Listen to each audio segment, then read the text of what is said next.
ja see on Kristiina Normani Monoliit. Paneme käima.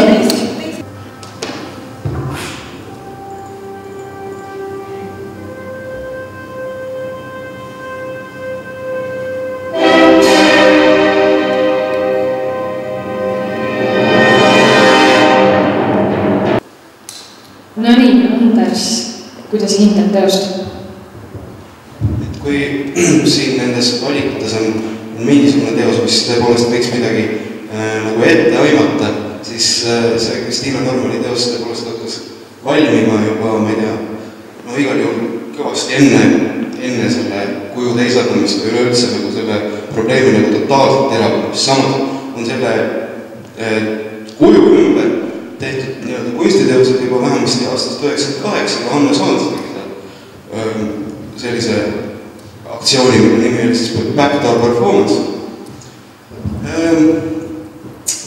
Ausalt öeldes ma ootsin selle Kristiina filmi valmimist nagu mõningase huviga, suure huviga. Ja tegelikult ma pean tunnistama, et ma olen mõnevõrra pettunud selles filmis. Ta mängib nagu lihtsalt nendele emotsioonidele, mis meil on juba meeldist tuttavad, ta lihtsalt vastandab neid hästi selgelt ja ühepiiriliselt, ta on nagu selle, nii-öelda, aga ta on kuidagi väga ühedimensionaalne ja ta ei suuda luua mingisugust teistsugust kujundit, mida näiteks Mark Raipere teoseks suudab.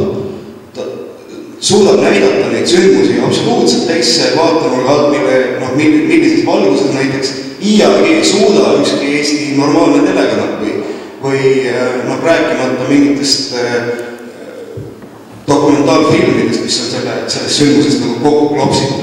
Et ma lootsin, et Kristiina suudab ka leida mingisuguse nagu käsitlusnurga või viisi, mis muudaks selle sündmuse käsitlust kuidagi nagu avalikkuses ilmus. Ja ma pean tunnistama, et ta ei suuda seda teha. Siis võiks veel küsida, et kas tal on mingisuguseid positiivseid külgi ka. Ma arvan, et kui sa tahaksid anda sündmustest või sellest küsimusest või kellelegi 10-minutilise hästi selge ja konkreetse arusaamises, siis see film aitab sind väga. Vaata see film ära ja siis saad kohe aru, millega ta ei poolnud. Milles on probleem, milles on vastandumine, nii et kogu küsimus on lahendatud, aga ma arvan, et hoolimata kogu professionaalsest tehnikast, professionaalsest režiist, ma ei saa kuidagi pidada seda väga õnnestunud teoseks. Et mulle palju enam meeldis Kristiina eelmine film Pribaldi, mis oli tund aega pikk ja tegelikult teostatud äärmiselt ebaprofessionaalselt, aga see oli suurepärane teos. Aga sellele filmile, ma annan talle selle žurnalismi eest, ma annan talle 5. Aitäh! Aitäh, Anders! Ma arvan ka, et see oli väga hea kunstivõtmes dokfilm. Enamus kunstnikke tehtud dokfilme on tehniliselt suhteliselt ebaprofessionaalsed, siis see ei kannatanud ühegi nende puuduse all.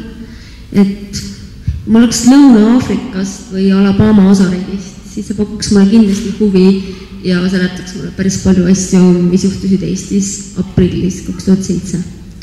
Ma ei arva, et see läheb kunstiajalukku, aga ma arvan, et see oli hästi tehtud ja see oli entertainment. Aitäh! Tanja, ma vist ei pea midagi spetsiifilist küsima. Mina vaatasin seda filmi, ma võin hästi pikalt rääkida, aga ma ei tea, sarased ei aega.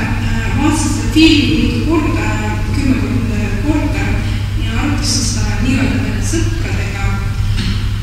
Ja mul on ainult küsimus, what the point of it? What is your position?